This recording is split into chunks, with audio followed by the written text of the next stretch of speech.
بسم اللہ الرحمن الرحیم۔ السلام علیکم۔ 8 سے 80 کی ایک اور ویڈیو کے ساتھ ڈاکٹر فیض الحسن نسیم، شاہد شریف اور محمد عاقب اپنے دوستوں کی خدمت میں حاضر ہیں۔ اور جناب آج ہم گفتگو کرنے لگے ہیں ایک سانحے کے بارے میں، ایک قومی سانحے کے بارے میں۔ امید ہے کہ ہمارے دوستوں کو سمجھ آ گئی ہوگی کہ ہم اس قدرتی آفت کا ذکر کرنے چلے ہیں جسے سیلاب کہا جاتا ہے۔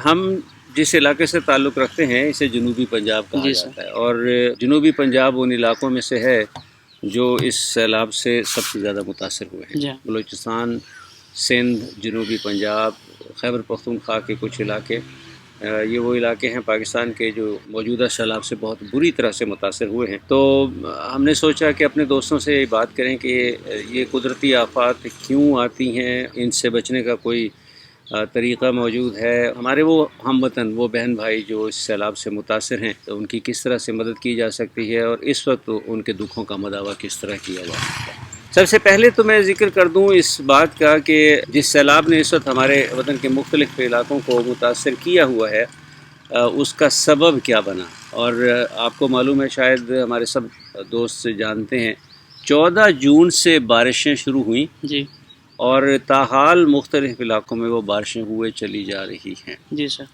پاکستان اور خاص طور پر ان علاقوں کے لیے جہاں یہ سیلاب آیا ہوا ہے، یہ غیر متوقع قسم کی صورتحال ہے۔ عمومی طور پر یہ وہ علاقے ہیں جہاں بارش بہت کم ہوتی ہے، لیکن اللہ تعالیٰ کی مرضی ہے، ان علاقوں میں اتنی زیادہ بارشیں ہوئی ہیں کہ اس علاقے کی زمین، اس علاقے کے مکین اور اس علاقے میں جو گھر موجود تھے، جو فصلیں موجود تھیں، وہ سب ان کی برداشت سے باہر کی ایک صورتحال تھی۔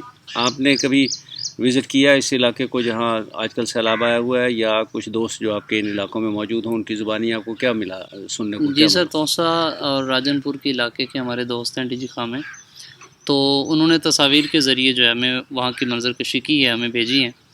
تو وہاں تو سر جہاں بھی دیکھیں پانی ہی پانی ہے، سارا لوگوں کے گھر ڈوب گئے اور شاید سینکڑوں لوگ لقمہ اجل بھی بنے، سب کچھ تباہ ہو چکا ہے۔ اپنی وسعت کے مطابق تو وہ ان کی مدد کے لیے کوشاں ہیں، دیگر دوستوں سے بھی وہ ترغیب دے رہے ہیں ان کو کہ آپ بھی ہمارے ساتھ حصہ ملائیں اور ان لوگوں کی مدد کریں۔ سر سب سے پہلی بات تو میں یہاں جو پوچھنا چاہتا ہوں کہ موسمی تبدیلی کا اس میں کیا اثر ہے؟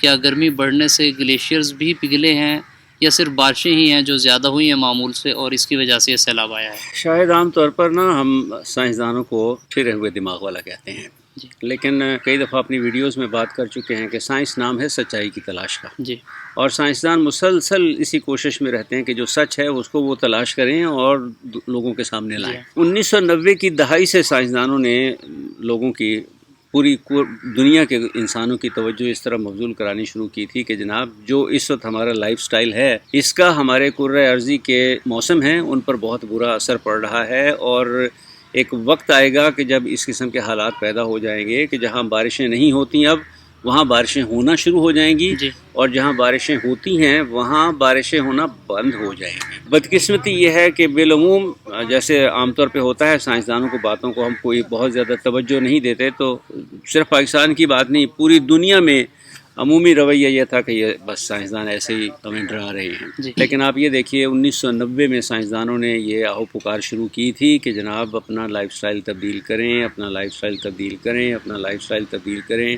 کیا تھا اس میں سب سے پہلا جو نقطہ تھا وہ یہ تھا کہ فاسل فیول جی، یہ جو پیٹرول، ڈیزل اور اس قسم کے جو ایندھن ہم استعمال کرتے ہیں، انہوں نے کہا جی اس ایندھن کا استعمال کم کیجئے، کیونکہ اس ایندھن کے استعمال سے کاربن ڈائی آکسائڈ بہت زیادہ پیدا ہو رہی ہے، ہوا میں، فضا میں کاربن ڈائی آکسائڈ اکٹھی ہوتی چلی جا رہی ہے، اور اس کا جو ایفیکٹ آ رہا ہے اس کو سائنسدانوں نے گرین ہاؤس ایفیکٹ کا نام دیا تھا۔ انہوں نے کہا جی یہ گرین ہاؤس ایفیکٹ ہے، اس کے تحت یہ ہو رہا ہے کہ کرۂ ارضی کا درجہ حرارت بتدریج بڑھتا چلا جا رہا ہے، اور اگر یہ اسی طرح سے جاری رہا تو ایک وقت آئے گا کہ درجہ حرارت اتنا بڑھ جائے گا، اور یہ اتنا بڑھنے سے مراد یہ نہیں کہ 10-20 درجے سینٹی گریڈ بڑھ جائے گا، کرۂ ارضی کے جو اوپر فضا موجود ہے اس کا درجہ حرارت اگر آدھا سینٹی گریڈ یا 1 سینٹی گریڈ بھی بڑھ جائے تو یہ بہت بڑی تبدیلی ہوتی ہے۔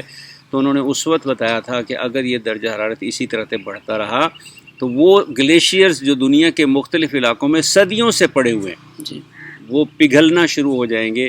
ان کے پگھلنے کی وجہ سے یہ ہوگا کہ سمندر کی سطح بلند ہونا شروع ہو جائے گی اور موسمی تغیرات شروع ہو جائیں گے۔ ٹھیک، جب انہوں نے یہ پریڈکشن، یہ پیشین گوئی کر دی تھی کہ ایسا ہوگا اگر ہم نے اپنا لائف سٹائل تبدیل نہیں کیا، ان جنرل دنیا کے انسانوں نے اپنا لائف سٹائل تبدیل نہیں کیا. وہ تو درمیان میں سمجھتا ہوں کہ ایک وقفہ ایسا آیا اللہ کی طرف سے، کچھ ایسا ہوا، یہ جب کووڈ کی وبا آئی ہے، اس وقت نہ چاہتے ہوئے بھی انسانوں کو مجبور ہونا پڑا کہ انہوں نے اپنے فوسل فیول کا استعمال کم سے کم کر دیا.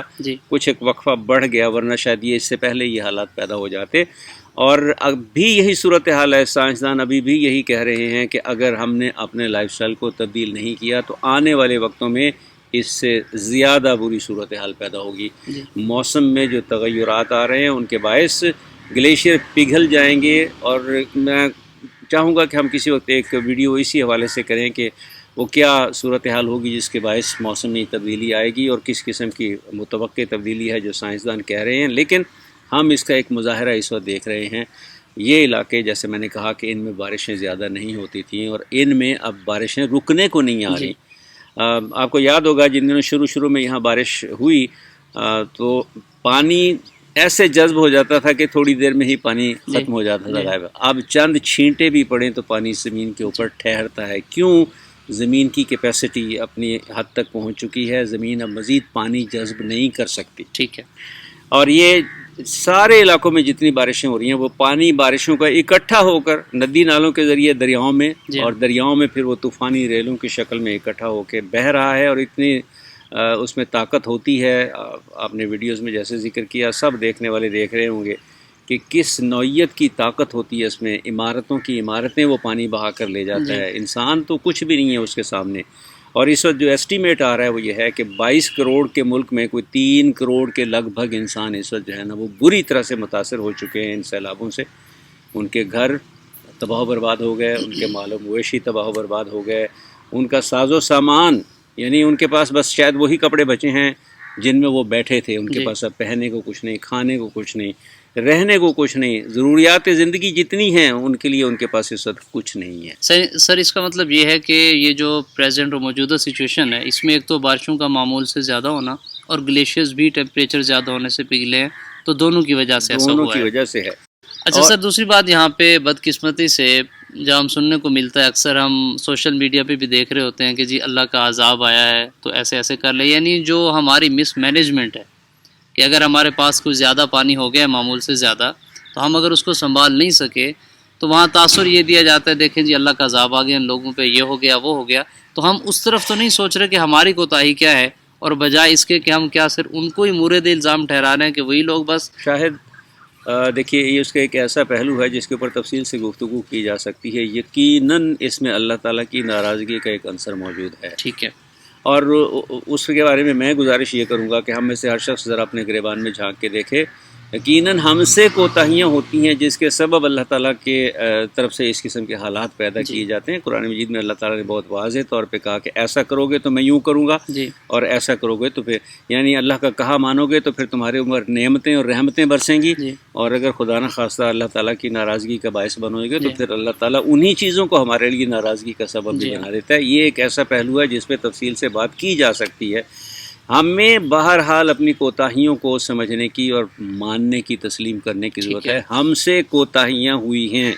اللہ تعالیٰ نے اتنا خوبصورت ایک خطہ ارضی ہمیں دیا تھا، ہمیں اس کے حوالے سے سوچنا چاہیے تھا، منصوبہ بندی کرنی چاہیے تھی کہ ہمارے جو دریا ہیں ان کے اوپر کتنے ڈیم، کہاں کہاں ڈیم بن سکتے ہیں. کبھی اگر سیلاب آ گیا تو پانی کو، اس وافر پانی کو کہاں کہاں ہم ذخیرہ کر سکتے ہیں، کس کس طرح سے استعمال کر سکتے ہیں. ہم نے ایسا نہیں کیا.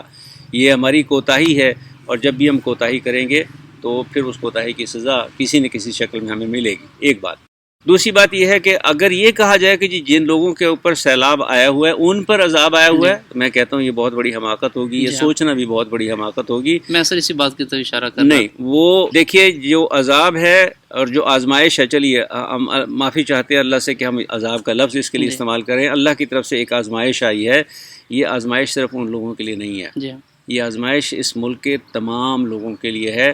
صرف یہ ہے کہ اس آزمائش کی نوعیت مختلف ہے. ٹھیک ہے. وہ براہ راست متاثر ہو رہے ہیں، لیکن ہم بھی تو اس آزمائش کا شکار ہیں کہ ان حالات میں ہم پھر اپنے ان ہم وطنوں کے لیے کیا کر رہے ہیں، ان بہن بھائیوں کے لیے کیا کر رہے ہیں. اگر ہم ان کا دکھ درد محسوس نہیں کر رہے، ان کے لیے کوئی کوشش کوئی کاوش نہیں کر رہے، ان کی زندگیوں میں آسانیاں پیدا کرنے کے لیے ہم کچھ نہیں کر رہے، تو ہم بھی اس آزمائش میں پورے نہیں اتر رہے. یہ ہمارے لیے بھی آزمائش ہے، اور ہمیں اس کو اس طرح سے سوچنے کی ضرورت ہے کہ ان کے لیے تو ایک آزمائش ہے ہی کہ وہ براہ راست متاثر ہو رہے ہیں، ہمارے لیے بھی یہ آزمائش ہے، کیونکہ پھر ہمارے اوپر لازم ہے کہ ہم اپنے ان بہن بھائیوں کی مدد کو پہنچیں. سر یقیناً جب وہ اب آزمائش کی گھڑی میں مبتلا ہیں، ہمارے بھائی بہنیں سارے لوگ وہاں پہ، تو ان کی ظاہر ہے اگر ہم مدد کریں گے تو اللہ تعالیٰ کی رضا اور دلجوئی کا یہ بہت بڑا باعث بنے گا. بالکل. تو کیا ایسا کوئی پلیٹ فارم ہے، کیا مناسب طریقہ ہے کہ کس طرح سے ان کو اپنے ہم ڈونیشنز بھیجیں؟ کیونکہ بہت سارے لوگ کہتے ہیں جی بہت سارے لوگ اب آ گئے میدان میں، تو ہم کس کو دیں؟ انہیں کیا پتہ کہ وہ کیا پہنچائیں یا نہ پہنچائیں، یا ہو سکے تو خود جانا چاہیے کس حد تک؟ دیکھیے، اس کے بارے میں ہر شخص کے لیے تو وہاں جانا جو ہے نا وہ ممکن نہیں ہے. جی ٹھیک ہے، اور نہ ہی یہ مناسب لگتا ہے، کیونکہ اگر آپ کو کسی کام کا تجربہ ہی نہیں ہے جی تو آپ اس کام کو مناسب طور پہ سر انجام نہیں دے سکتے. تو یقیناً آپ کو ان حالات میں، ان گھڑیوں میں ان لوگوں کی طرف دیکھنا چاہیے جن کو تجربہ ہے جی اس قسم کے حالات کا، جو ان حالات میں مدد کو، انسانوں کی مدد کو چاہتے رہتے ہیں. اور مختلف ادارے ہیں، مختلف رفاہی ادارے ہیں، قومی ادارے ہیں جو اس ضمن میں کام کرتے رہتے ہیں. ہمیں معلوم ہے پاکستان آرمی جی بہت بڑا ادارہ ہے، اتنا منظم ادارہ ہے. جب بھی ملک کے باسیوں پر کوئی آفت آئی ہے، سب سے پہلے یہ نوجوان ہوتے ہیں جو وہاں پہنچتے ہیں، مدد کرتے ہیں. پاکستان آرمی نے ایک مہم شروع کی ہوئی ہے. پاکستان آرمی نے جگہ جگہ مختلف شہروں میں کیمپ لگائے ہوئے جی ہیں، اور ہم وطنوں سے وہ اپیل کر رہے ہیں کہ آپ آئیے، ٹھیک ہے. ہمیں سامان دیجیے، ہم وہاں جائیں گے اور ان لوگوں کو یہ آپ کی مدد پہنچائیں گے. ٹھیک ہے. شاہد ہم نے ایسے ہی ایک کیمپ کا وزٹ کیا ہے، اور ہم اپنے دوستوں کو اس وزٹ کی جو ہے تفصیل بتا رہے ہیں. یہ پاکستان آرمی کا ایک کیمپ ہے جو انہوں نے قائم کیا ہوا ہے، اور آپ دیکھ سکتے ہیں کہ ہمارے ہم وطنوں نے اپنے سیلاب سے متاثر ہم وطنوں کے لیے کتنا کچھ ڈونیٹ کیا ہوا ہے. وہاں جو فوجی جوان موجود تھے، ان سے جب ہماری بات ہوئی تو انہوں نے کہا کہ جی لوگ جوک در جوک آ رہے ہیں اور اپنے ہم وطنوں کی مدد کے لیے کپڑے، راشن، پیسے، بہت کچھ ڈونیٹ کر رہے ہیں. اور جو کچھ بھی وہ ڈونیٹ کر رہے ہیں، ہمارے جوان اس کی باقاعدہ ایک رسید بنا کے دیتے ہیں کہ یہ انہوں نے وصول کیا ہے. اس کے بعد وہ اس کیمپ میں اس سامان کو اکٹھا کر لیتے ہیں، اور پھر ایک وقت پہ جب یہ کافی سارا سامان ان کے پاس اکٹھا ہو جاتا ہے تو یہ اس سارے سامان کو اکٹھا کر کے ایک مرکزی جگہ پہ پہنچا دیتے ہیں. مجھے ان جوانوں نے بتایا، انہوں نے کہا کہ جی ہر یونٹ جو اس شہر میں موجود ہے، اس یونٹ نے اپنے یہ ریلیف کیمپ قائم کیے ہوئے ہیں، لہٰذا ہر یونٹ جو ہے وہ اپنے طور پہ یہ کلیکشن کر رہی ہے. اور پھر جب یہ سامان، جیسے میں نے کہا کہ جب کافی سارا سامان اکٹھا ہو جاتا ہے تو پھر اسے ٹرکوں پر لاد کر اسے اس مرکزی جگہ پر پہنچا دیا جاتا ہے. مرکزی جگہ کا انتظام کرنے والے جو ہمارے آفیسرز ہیں، ان کا رابطہ ہے ان لوگوں کے ساتھ جو متاثرہ علاقوں میں موجود ہیں. یہ وہاں پھر یہ فیصلہ کرتے ہیں کہ کون سی جگہ پہ کون سے سامان کی اشد ضرورت ہے، وہاں اس کو سارٹ آؤٹ کیا جاتا ہے. پھر اسے ہیلی کاپٹر کے ذریعے متاثرہ علاقوں میں پہنچا دیا جاتا ہے، اور وہاں جو ہمارے فوجی جوان موجود ہیں وہ اس سامان کو متاثرین تک انہیں تقسیم کر دیتے ہیں، ان تک پہنچا دیتے ہیں. یہ ایک بہت ہی منظم قسم کی ایفرٹ ہے، آرگنائزڈ. ہم سب جانتے ہیں پاکستان آرمی ایک بہت ہی منظم ادارہ ہے، لہٰذا ان کے پاس جو وسائل ہیں، جسے آپ کہیے لاجسٹک وسائل، وہ شاید ہی کسی اور رفاہی تنظیم یا ادارے کے پاس ہوں. لہٰذا ان کے پاس جتنا سامان، مجھے اس جوان نے یہ بھی بتایا، اس نے کہا جی کل میں ہم نے کوئی 4 ٹرک بھرے ہوئے ٹرک اپنے مرکز میں پہنچائے تھے. یہ ایک کیمپ سے، صرف ایک کیمپ سے وہ 4 ٹرک گئے تھے، اور پھر یہ کہ وہاں سے وہ سامان آگے ڈسٹریبیوٹ کیا جاتا ہے، آگے تقسیم کیا جاتا ہے. اور دلچسپ بات انہوں نے جو بتائی، انہوں نے کہا کہ یہ سامان ایک دن میں اکٹھا ہوتا ہے، وہ ہم رکھتے نہیں ہیں، وہ اسی دن میں ہم آگے بھیج دیتے ہیں، اور وہ اسی دن یا اس سے اگلے دن جو ہے متاثرین میں تقسیم ہو جاتا ہے. آپ دیکھیے یہ وہ سامان کے ڈھیر ہیں جو ہمارے ہم وطنوں نے اپنے سیلاب کے متاثرین ہم وطنوں کے لیے ڈونیٹ کیے ہوئے ہیں، اور اس میں ہر طرح کی چیزیں شامل ہیں. یہ دیکھیے یہ لوگ آئے ہیں اپنے حصے کی ڈونیشن دینے کے لیے، اپنے حصے کا سامان دینے کے لیے. اور کچھ بھی، کوئی بھی چیز، کوئی بہت بڑی چیز کی ضرورت نہیں ہے، تھوڑی سی مالیت کی کوئی چیز ہو یا بڑی مالیت کی، جتنا اللہ تعالیٰ نے آپ کو دیا ہے اس میں سے ایک حصہ ان متاثرین کے لیے، ان بھائیوں کے لیے نکالیے. ان میں کپڑے بھی ہو سکتے ہیں، راشن بھی ہو سکتا ہے، پیسے بھی ہو سکتے ہیں. رہائش کے لیے آپ ڈونیٹ کر سکتے ہیں کہ ان کے لیے رہائش گاہیں چاہیے تو خیمے ڈونیٹ کر سکتے ہیں. اور یہ صرف پاک آرمی نہیں کر رہی، آپ یہ دیکھیے الخدمت فاؤنڈیشن والوں نے بھی اپنا کیمپ لگایا ہوا ہے اور وہ بھی برابر کا کام کر رہے ہیں. وہاں بھی ہمارے دوست جو ہیں وہ جا کے عطیات دے رہے ہیں. ہم لہٰذا اپنے دوستوں سے کہیں گے کہ جس ادارے پر، جس رفاہی تنظیم پر آپ کو بھروسہ ہو آپ اس کو دیجیے. مقصد صرف یہ ہے کہ وہ چیز سیلاب متاثرین تک پہنچنی چاہیے. اور بس صرف یہ ایک بات میں پھر یاد دہانی کے طور پہ کرتا چلوں کہ جو ادارہ، جو رفاہی تنظیم جتنی زیادہ منظم ہوگی اتنے ہی زیادہ امکانات ہیں کہ آپ کا دیا ہوا عطیہ متاثرین تک پہنچ جائے گا، بحفاظت پہنچ جائے گا اور ان کی ضرورت کے وقت پہنچ جائے گا. سر یقیناً ہمارے پاس اب سردیوں کا موسم بھی آنے والا ہے، تو ظاہر ہے وہاں جن کے اب تو گھر بھی تباہ ہو گئے تو ان کو پہننے کے لیے بھی چاہیے. ہمارے گھروں میں جی ہاں کپڑے ہوتے ہیں جو کپڑے چاہیے، بستر چاہیے، کھانے پینے کا سامان چاہیے، گھر بنانے کو میٹیریل چاہیے، پیسے چاہیے. ہم اپنے ہم وطنوں کے لیے جس طرح کی بھی مدد کر سکتے ہیں ہمیں اس وقت آگے بڑھ چڑھ کے اس مدد کو کرنا چاہیے. اور میں نے ایک ادارے کا صرف نام لیا، بے شمار ادارے ہیں. پاکستان آرمی ہے، پاکستان رینجرز ہے، انہوں نے کیمپ لگائے ہوئے ہیں.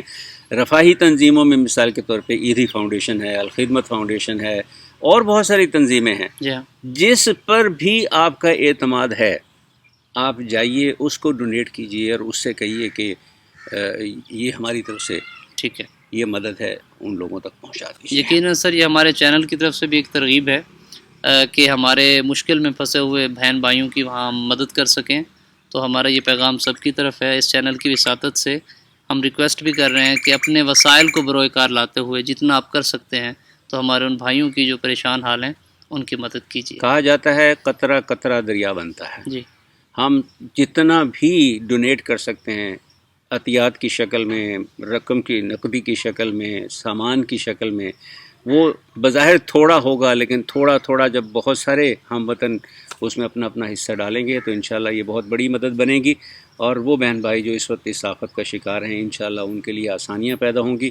اور ہم بہت دفعہ یہ جملہ دہرا چکے ہیں، آپ دوسروں کے لیے آسانیاں پیدا کیجیے، انشاءاللہ اللہ کی ذات آپ کے لیے آسانیاں پیدا کرے گی.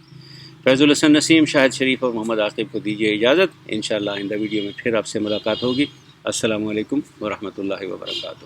امید ہے ہماری یہ ویڈیو بھی ہمارے دوستوں کو پسند آئی ہوگی.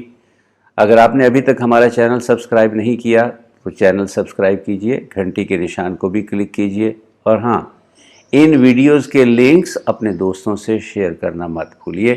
یاد رکھیے، علم وہ دولت ہے جو بانٹنے سے کم نہیں ہوتی.